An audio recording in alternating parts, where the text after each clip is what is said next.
Jackson and Colin Schmeling in the house today as we discuss things. Let's go through a couple of other football notes here and get you right back to it. We'll get Bob Greasy on this hour on Keith Jackson. A couple things here. One, let's do the Tennessee game first. And then we'll get into let's do the Eagle game first, and then we'll do the Tennessee game. The Eagle game was an excellent game. Foles played great. Good game plan by Peterson. I don't have any issues with decisions that he made as far as fourth down going for it is concerned. He kicked the field goal when he had to kick the field goal at 12-10. I thought he may have gone for it there. The touchdown would have won the game, but he kicked the field goal, which is the proper play after that completion on the third down. The game plan, he didn't let Foles do too much. The game did not look good early for the Eagles. They had two big turnovers in this game.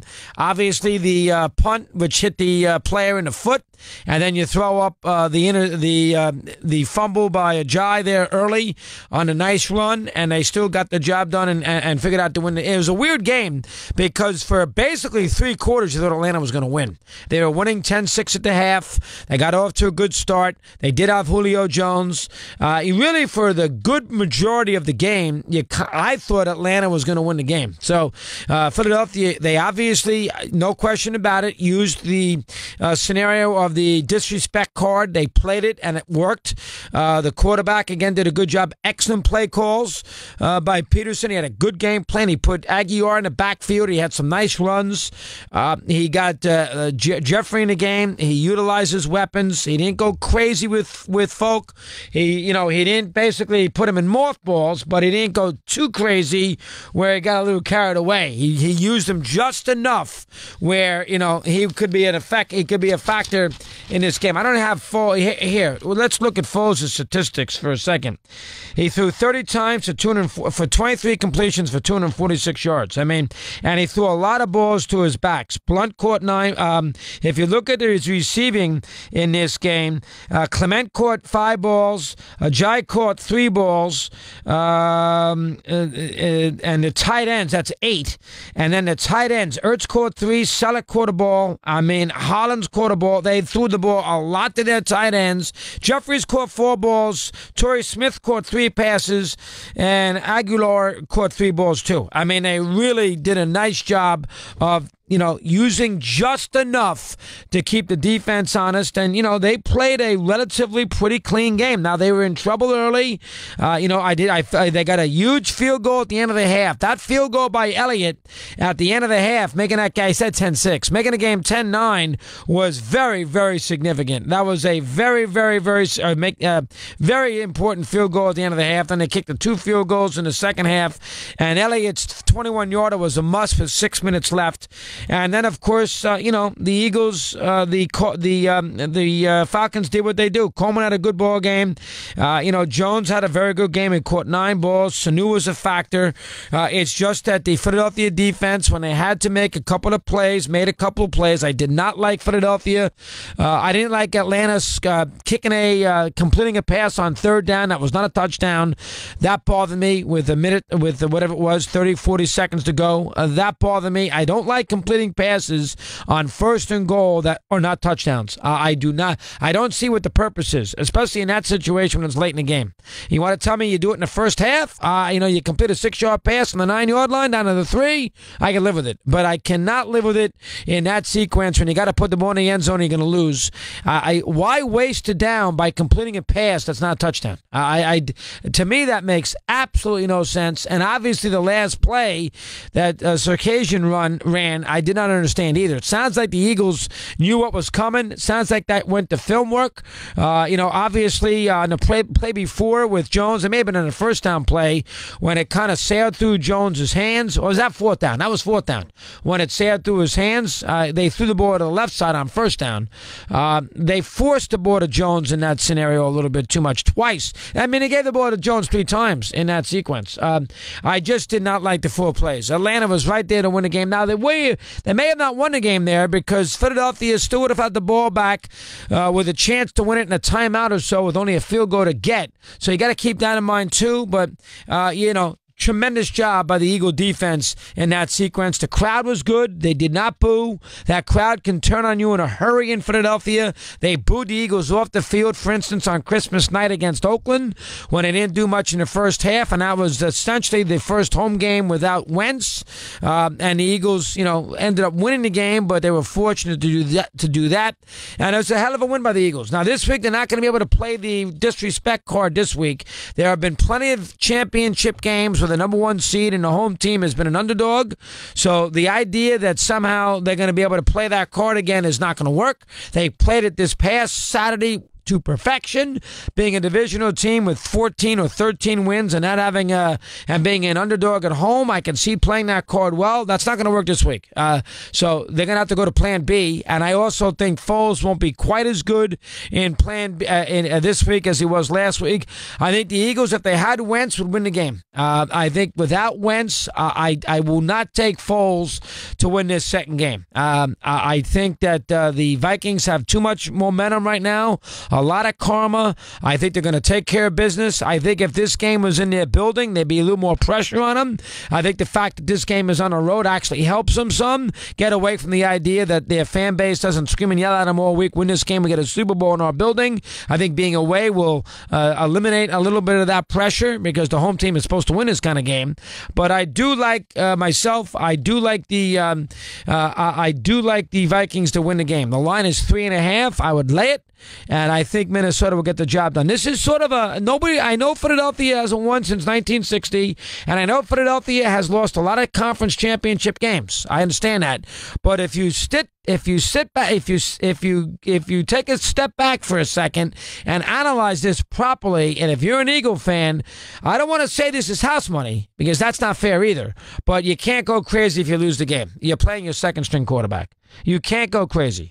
And Keenum is their best quarterback on the other side. This is a very good team. You can't go crazy if you lose this game. You're not playing with Wentz. And I'm not knocking Foles. He's done a good job. He's a great backup, borderline starter on an average team.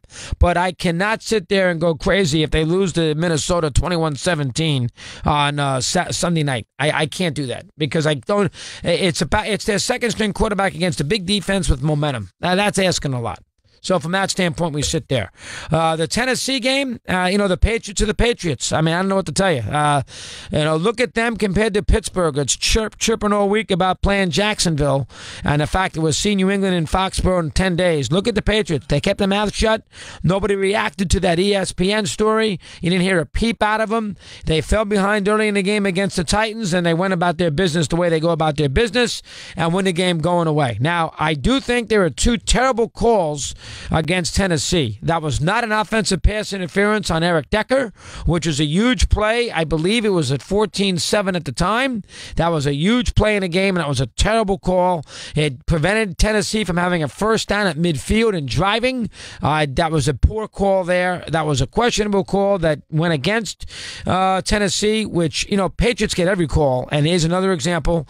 And then the play when the Patriots were punting at the end of the first half, and the offensive left guard moved, and they called the defensive penalty on Tennessee, and 4th and 5 became a first down. This was at 14-7, late in the half, and the Patriots went down the field and ended up scoring. That was an atrocious call.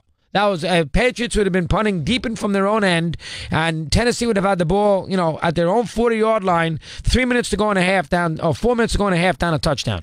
I mean, that's manageable. That was a horrendous call. Horrendous. The Jacksonville player jumped, but the New England guard moved first. That was a horrendous call, and it hurt Tennessee. So those two calls, again, always they weren't going to win a game anyway, but those two calls bother me from that standpoint. And I did not understand what Mularkey was doing at the end of the half. There's 25 seconds to go. New England's got all 3 timeouts. You go for it on 4th down. You have no timeouts left yourself. If you're going to go for it on 4th down, which I don't have a problem with, you got to go for a big play. Running, it was a 21-7 at the time. Running the ball there does nothing. All right, you get the first down. In this case, they didn't. You get the first down, so what? I mean, you got 15 seconds to go and you got no timeouts. Doesn't make any difference. You got to throw the ball there to make a big play to give yourself a chance to run down and spike and at least kick a field goal. They did not do that. That was a very poor play call. As it turns out, they didn't get the first down, and New England missed a field goal. Gutowski missed a 53-yarder. But that was a very strange play call by Mularkey. I didn't understand that at all. Throw the ball in that sequence. Have a little confidence in your quarterback and see what he can do. And I'll tell you, Tennessee got off to a great start in that game. But, you know, New England hits you quick, and they got 2 touchdowns in 3 minutes, and basically it was all she wrote. Now, as far as Mularkey getting fired is concerned, the GM has had it in for more year. Everybody knows that. The GM, didn't hire him. He came in after Mularkey was there on board. The GM, he comes from New England, so maybe I don't know what. Maybe he's making him fire his offensive coordinator. Who knows? I mean, everybody said that he wanted to fool around the coaching staff. I don't think he's getting McDaniels. It sounds like McDaniels is going to go to Indianapolis anyway. He's a New England guy. Everybody's going to run to hire these New England personnel people. We all know that. Bob Quinn, for instance, Scott Pioli, for instance. We all know that. Dimitrov and Atlanta, they all hire the Patriot people, as they should. And he's a Patriot guy. But you can't sit there and tell me that Mularkey, who coached in the divisional round at 10-7 with not a lot of weapons on offense and a quarterback who was hurt a lot and still developing, that he didn't do a good job, that's absurd. That is absurd. And you can't tell me the team doesn't like him because the 21-3 the week before against the Chiefs, they came from behind and won the game. That's absurd. So that bothered me to no end. And I don't like GMs getting in the way of coaching staff. He doesn't tell you who the assistant GM should be or the head of the pro personnel department. Why should you tell him who his offensive coordinator should be? You have to somewhat agree on it, but you can't tell him that who he has to hire or fire this guy or fire that guy. Bothers me. So I'm going to put the blame there, and I'm not making Mularkey out to be, Chuck Knox, but I'm going to put the blame there myself on a general manager. When you win a playoff game and make the playoffs and get to a round of 8 in the NFL, which is not easy to do, and play in the mid-January, you should not be fired. Simple as that. Because the GM's got a bug up his rear end, and he wants to be able to pick his staff and then maybe romance an old Patriot guy. That bothers me. And I'm surprised the ownership allowed that to happen. The ownership last week said, hey, Mularkey's on a great... I don't think Mularkey went in there asking for a 10-year contract. I'd be surprised. And I don't know enough about it. I don't live in Nashville. I don't follow Nashville's inner workings with their front office very well, but it seemed to me they got... that was not fair. So I don't like when coaches get fired when it's not fair. That didn't seem fair to me from afar. The Giants, I tell you, give Paul Schwartz the credit. He in the New York Post, he warned everybody that Matt Patricia was not a done deal from a Giant head coach is concerned. The New York Daily News and our buddy Gary Myers went on and on all last week about how Patricia was the guy, and the first time you wake up Sunday morning, well, at least Steve Torrey was told Saturday night, Belichick called him from the coaches meeting and told him who the coach was going to be. That's Steve. He's on top of everything. He has given us all the memorial service stuff with Emberg and everything else, and now Keith. And he got all the information from this. So he knew Saturday night about 8, 9 o'clock. I did not know until late yesterday, like the rest of the world, but Steve knew. And Patricia going to Detroit, and that makes the Giants look bad. The fact that the Giants can't get Patricia to agree to go to them, and he goes to the Lions before the Giants, who have never been to a Super Bowl, that makes the Giants look bad. Second pick in the draft and everything else, Gettleman, Mara, that makes the Giants look bad. That I have to admit. And it sounds like Pat Shurmer now is the next up to get this job. The Viking, who is not a ball of fire personality-wise, that's for sure. I thought he got a raw deal in Cleveland, so I'm all for him getting a chance. But the Giants look bad that their number one guy goes to Detroit instead of them. That's all there is to it. Can't argue. It looks bad. 17 after the hour, we'll continue. Mad Dog Unleashed.